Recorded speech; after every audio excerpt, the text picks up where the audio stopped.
This is National Native News. I'm Jill Freitas. ICE agents arrested 3 people during a traffic stop within the Gila River Indian community in Arizona earlier this month. As KJZZ's Gabriel Pietrasio reports, the Valley Tribe's leader says the encounter stoked fear. Governor Stephen Roe Lewis claims the tribe made a deal, allowing federal agents to conduct activities on their sovereign lands, so long as they first notify the Gila River Police Department. But tribal officers will not assist.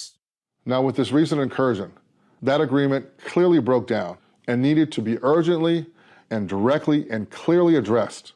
In a video message on social media, Lewis revealed he has contacted the Department of Homeland Security. To their credit, they understood immediately that this was a genuine problem and arranged that same day to put our new chief of police in touch with the local regional ICE leadership. None of the apprehended men are reportedly tribal members. For National Native News, I'm Gabriel Pietrasio.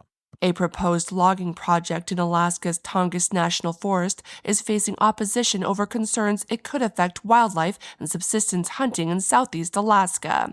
The Forest Service plans to log thousands of acres of old-growth forest near Ketchikan. Mark Moran reports. Conservationists are pushing back on a massive old-growth logging plan by the U.S. Forest Service that would carve new roads through thousands of acres of Alaska's Tongass National Forest. The agency says it will revitalize the logging industry and improve habitat and ecosystems for native species.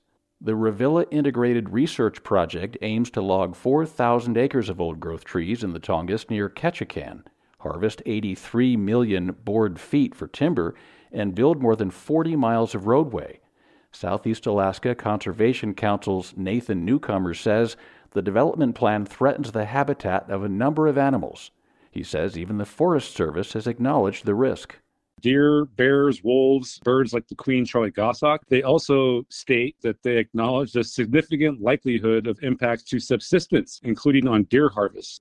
There were at least 120 objections to the plan during a public comment period, but the Forest Service intends to begin work and address the legal challenges later. Southeast Alaska has been transitioning away from clear-cutting old tree stands in favor of what's known as young-growth logging, which Newcomer and other environmental advocates support, even though the practice now comprises only about 1% of the region's economy. To go back to this bygone era from the 1970s where you just clear-cut landscapes, it makes absolutely no sense. Nobody supports it apart from extractive industry and politicians. But local communities in Southeast Alaska, they want to protect what we have. It's our cultural way of life. It's the way that people live up here. Southeast Alaska is also highly dependent on tourism to support local economies.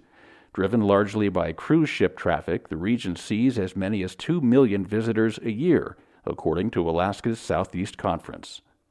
I'm Mark Moran for Alaska News Service. Find our trust indicators at publicnewsservice.org.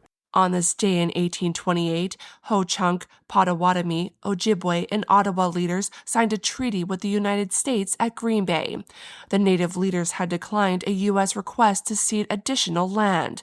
Instead, the agreement established a temporary boundary amid conflicts over white settlers occupying Native lands for mining. The United States also agreed to provide $20,000 in goods as compensation for damages caused by the occupation. I'm Jill Freitas.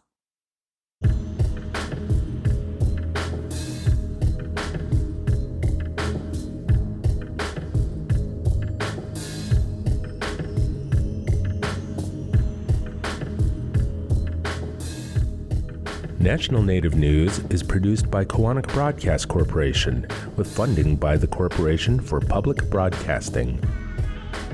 Support by Sonosky Chambers Law, championing tribal sovereignty and Native American rights since 1976. From opioids litigation to treaty rights to tribal self-governance. With offices in Washington, D.C., New Mexico, California, and Alaska. Sonosky Chambers Law.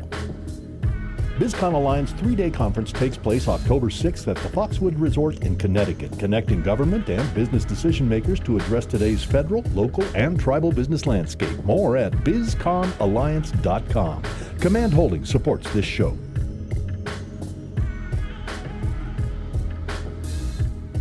Native Voice One, the Native American Radio Network.